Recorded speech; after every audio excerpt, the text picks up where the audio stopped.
I'm going to head over to the big board. Rachel Scott, Rick Klein are going to be at these boards all night long. And if I remember 4 years ago, I think you guys were around until Saturday, but I don't want to freak you out just yet. But Rick, I want to talk about this because we have early vote numbers. Obviously, Republicans and Democrats had significant early vote. I've been obsessed because I've talked to you about this being obviously Kamala Harris's quickest path to 270 right through the Rust Belt. She holds the narrowest of margins in the early vote. She will still need a major turnout on Election Day. The Trump campaign very aware of that, and they're expecting a major turnout today as well. If she's not able to pull off this Rust Belt, this sweep of these 3 states, how do you get there if you're a Kamala Harris? Yeah, that is the most straightforward path. You're right. There are other ways that she gets there, but it really means some combination of those Midwestern states and some southern states. One possibility would be if she's able to hold on to Wisconsin and Michigan and take one of these 2 southern states potentially and then the western states. But it's much harder if Pennsylvania falls that way. And you mentioned those early votes. Of course, they're going to be supplemented with actual vote counting as the night goes on, but it's going to take a while.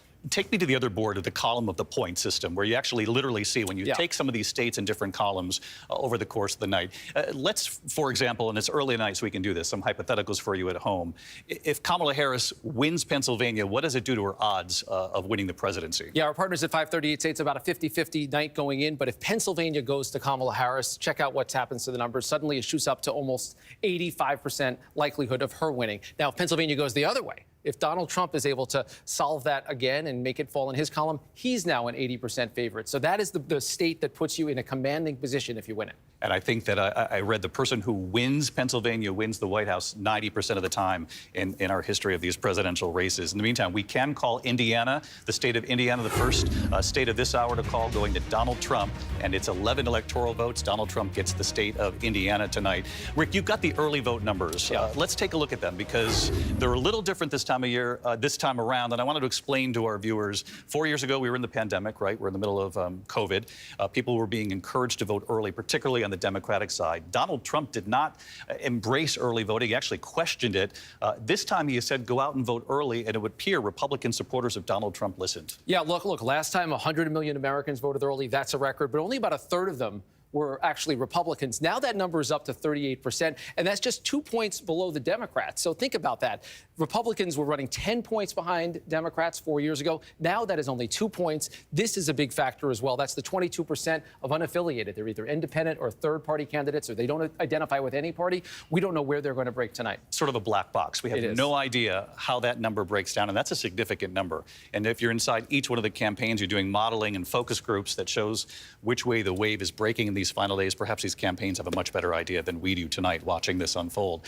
What does this mean, though, when it comes to the Republican turnout? It is impressive. The question that the Harris camp is going to put out there is, are these the voters who would have turned out for Donald Trump on Election Day, or was able to bank this vote and then get a whole new crop of Republican voters today? That's exactly the question. And Georgia is actually instructive in this way, because you can see in 2020, Republicans were about 40% of the electorate. They're only about 39% now. It's about the same. It isn't a huge difference, a slightly fewer Democrats as a share. This is fascinating, though, to me, because you talk about those unaffiliated voters. This is the portrait in North Carolina, where we're going to have polls closing soon. 4.5 million people voting early, almost as many as last time. And that is a third Democrats, a third Republicans, and a third, the largest share, actually, are those unaffiliated voters. It's interesting you bring up North Carolina. I'll take this over to Rachel then, because one of the things that you and I have been talking about these last 24 hours, it was hard not to notice that Donald Trump spent a lot of time in North Carolina in these last 2 days. Spending a whole lot of time in North Carolina. And David, I was talking to one Republican who told me